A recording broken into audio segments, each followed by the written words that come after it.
sitting down with Paul Stack, Managing Director of Marco Boilers. Marco Beverage Systems. Was it ever Marco Boilers? Is that my mistake? People colloquially call it Marco Boilers. Marco Beverage Systems. Very good. And good to be out at KTech, so you're launching some new products? Yes, yeah, we have a few products which would be first time shown in the Irish market. We've shown them in some international shows recently as, like, funny people used to know us as Marco Boilers. Yeah. There's a lot of our new products are actually in the cold sphere. So cold water, cold coffee dispense. So new product development is close to your heart. I know that you're an industrial designer like myself. I am. How does industrial design end up running a company? Hard graft and trying to prove people that you're better than the engineers. And you enjoying the role? I'm loving it. Yeah. Well, I've always enjoyed. We did an internal thing about where's your energy come from with all the senior management team, and I had to ask myself, well, what do I like? And it's like, well, what I love doing is creating things with people, and that could be products from an industrial design background, or it could be systems, or it could be new ways of doing things or new ways of approaching things, and that's where I get my buzz, and certainly do that in the market. And you bring that down then to your customers, and that's the reputation you want to project. Very much so. So we would work with our customers very much on innovations collaboration basis early on, and get feedback using design thinking systems to engage with them using some of those tools to understand what their real problems are and to help find and unearth the hidden needs, and then try and put them into our products with them. And was it a big decision to move into cold category, or did you want to have a real killer? So we were afraid of it for a long time because our expertise was all in hot. We were selling a lot into the cold sector with under-counter hot water solutions, and we saw it taking off like a train. And a lot of those sales were not under our own brand, they were hidden under the counter. So we said, well, if we want to be part of this, we need to get our brand on top of the counter as well as under the counter. So we went after that for the knowledge, expertise, and trying to find what that market needed. So you were researching a long time. We've been doing a lot of background work on cold for a long time. No, fantastic. And obviously investment in design is an investment. How do you justify the investment to your shareholders and your colleagues? Obviously you have a strong influence yourself, but do you have to kind of hold back and say, guys, no, we need to invest this time in design?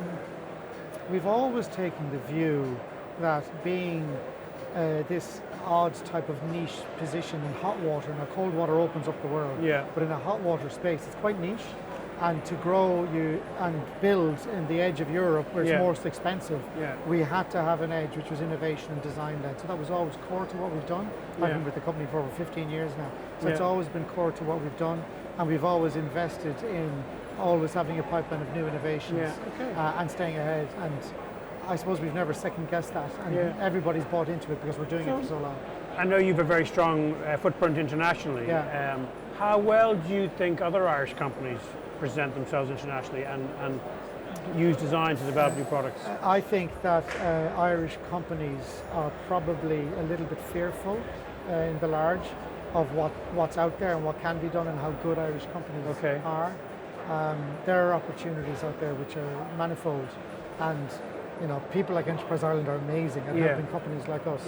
And I would urge Irish companies who have a small export footprint, invest, get out there. Where does the fear come from, do you think? I don't know, it might be language, it might be culture, it might be where does one start? I know when we started that journey, which is a good while ago now, it was like, well, how do you start? Where do you go? When we started off, we ended up getting a first distributor, and it was like being at your first disco and dancing with whoever, even though they were going to break your heart. You just didn't know how to play it. So it is quite unnerving, although exciting, but it's definitely the way. And in terms of motivating the team, I'm sure new product development and this innovation gets everyone excited internally. New products gets them excited. Although new products is a difficult journey, it also gets people frustrated because there's internal conflicts about how one could do it. There's delays, there's reliability testing, there's certification costs. It's a very expensive business. So it's a tough journey, but people like being part of something that's successful. We win awards, we've got some blue chip international clients. People feel good about being part of a journey like that.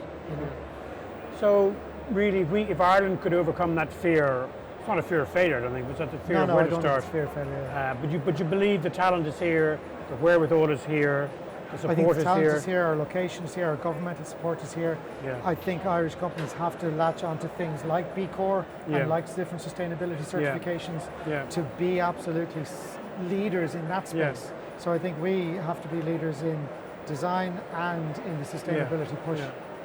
So, just to go back to connection between design and being managing director, what in your training as an industrial designer do you think has kind of given you a foundation to be managing director of a company?